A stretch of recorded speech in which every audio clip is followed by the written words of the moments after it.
Shiva said, my father came to our room and started doing to me what he did to Sister Shira.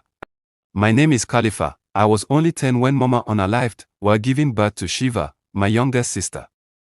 My other sister, Shira, was just 7. I was the first and only son.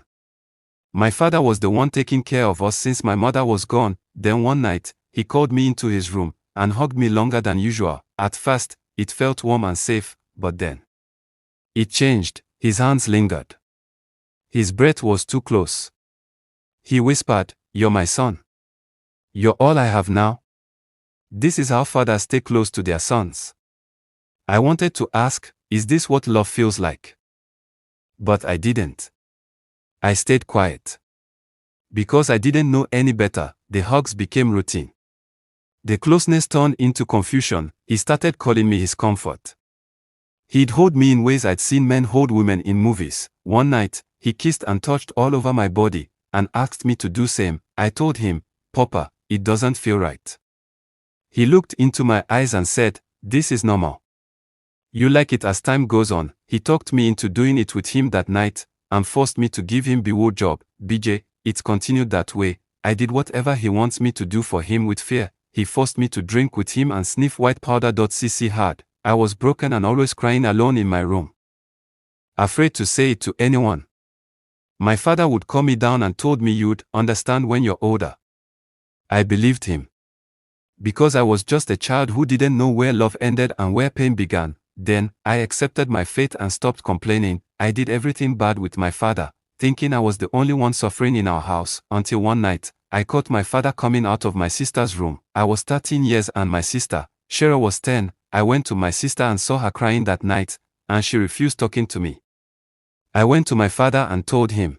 He said I should let her be for now, that she will be fine. Then I started watching over my father and my sisters. I noticed my sisters always switch from happy moods to sad. Each time our father steps his foot into the house, I started asking my sisters questions, begging them to tell me whatever our father is doing that is making them feel sad, and promised never to say it to anyone, not even our father. One morning, our father left the house, leaving the 3 of us. My sisters came to me and told me that our father had been M0LE.ST them, told them not to ever say it to anyone, if not he'd unalive them. I told my sisters, our father had been making me do things with him too.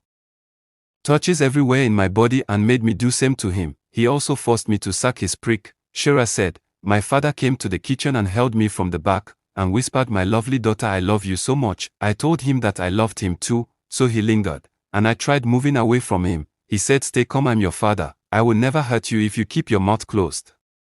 Don't ever say anything that happened between us to anyone." By then he'd started touching me, putting his finger inside. He did some things I've never experienced before. We all cried together with broken hearts. My youngest sister was still speechless but crying too. It was unbearable, and I walked up to my father and asked him why he's doing all this with my sisters and I. He shouted at me and warned me never to speak about it again, that he's teaching us the things that would help us, and there's nothing wrong with everything he's doing, that we're his children and is trying to protect us from bad people. He called the 3 of us and warned us never to say it to anyone, and that's what broke me the most. I began having feelings and staring at men and blushed when they touched me. I felt nothing for women. Something in me kept telling me it's not good to feel that way for men. Some nights, I looked in the mirror and asked, "Who am I?"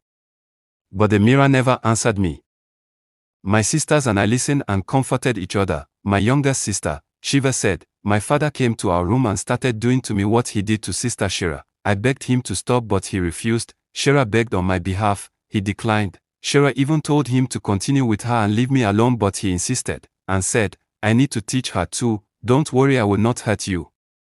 I did same with your sister and nothing happened to her. Just make sure you don't ever," I repeat, don't ever say it to anyone. "I'm your father and I love you all. I can never treat you bad. I want you to be greater than your mates and make money at young age." He had his way with me that night, with my sister watching in tears, because of the way I screamed in pain, said Shiva.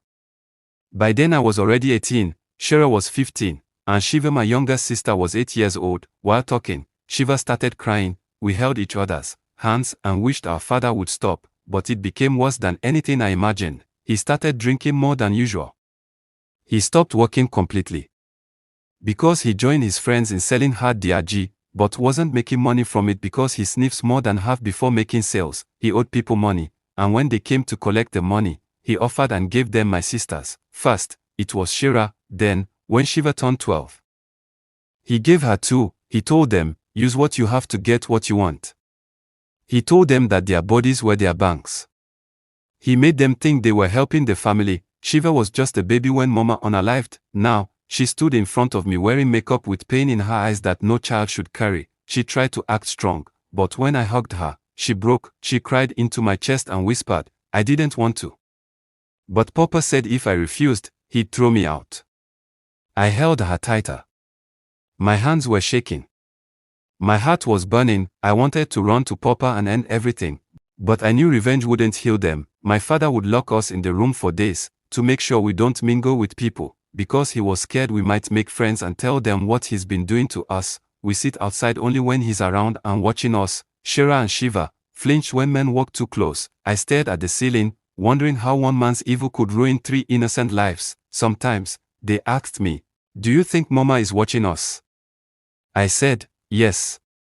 But I still wonder and asked if Mama is truly seeing what her children had become. Some said, boys can't be abused.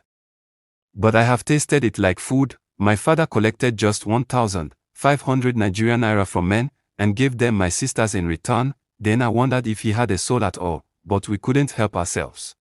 So my father continued using my sisters and I to satisfy his selfish desires. He told my sisters, use what you have to get what you want. That's what other girls do. And I have tried as a father. I've been feeding you for long. It's time for you to take care of me. He brought men home and gave out my sisters to SLYP with them. Then, one day at 12 noon, my father locked us inside a room as usual. Some of the men he used to owe money, the ones he once gave my sisters to, came to our house drunk and angry.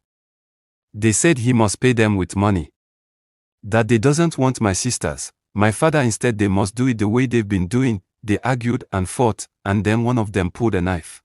Gave my father cuts and it ended quickly. Blood soaked the ground that once carried our childhood. We heard our father scream in pain just twice, and then silent. We started screaming for help through the window, and our neighbors came and opened the door for us. Then, we saw our father's lifeless body on the ground with blood. The women he abused, Shira and Shiva, cried for his death and rejoiced for freedom.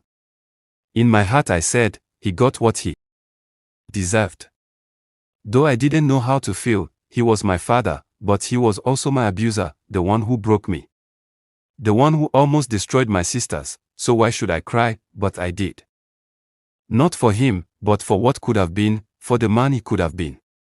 If pain hadn't filled his heart, with the help of neighbors and our extended family, Papa was buried the next day. Shira stared at the floor for a long time, then said something I will never forget, maybe now, we can finally sleep.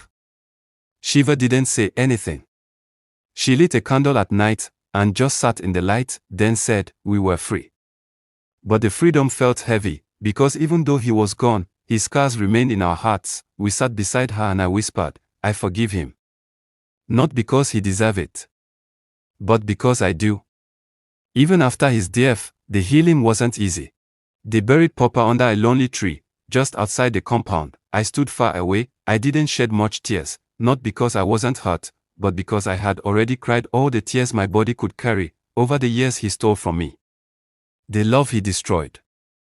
The shame he planted deep inside me, for the first time in my life.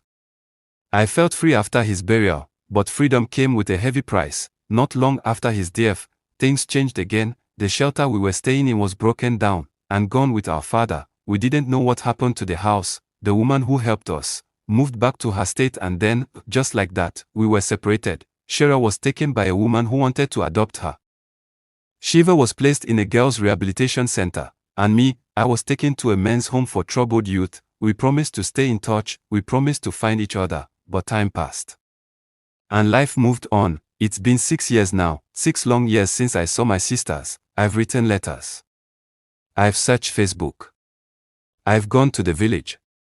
Nothing. Sometimes, I sit at the bus stop, watching people's faces, hoping I'd see Shira's shy smile. Or hear Shiva calling my name like she used to, when she needed help with her homework. But the world is big, and we got lost in it. I now live in a small apartment. I finished a training program. I work as a counselor now, helping boys who went through what I went through. But every night, I cooked food for 3, I set the table for 3, then I sit and eat alone, and sometimes, when the wind is quiet and the night feels kind, I close my eyes and pretend they are still with me, laughing, teasing, living like children should. Some nights I dream of them. In the dream, Shira is in a school uniform. She's older now, taller, beautiful, and strong. She says, "Brother, I'm coming back." Shiva is wearing a white dress. She's smiling for the first time in a long time. And me, I'm just standing there, waiting, hoping, believing. I wake up with tears on my pillow, but I never lose hope, because love doesn't give up when people are far, it waits and remembers. One Tuesday evening, I came back home from work, tired and dusty. There was a letter on the floor. No stamp.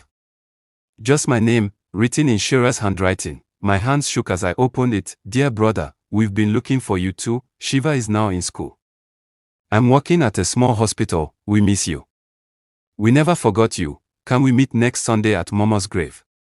I screamed, cried, and laughed. After all the silence, the storm finally passed. That Sunday, I dressed in my best clothes.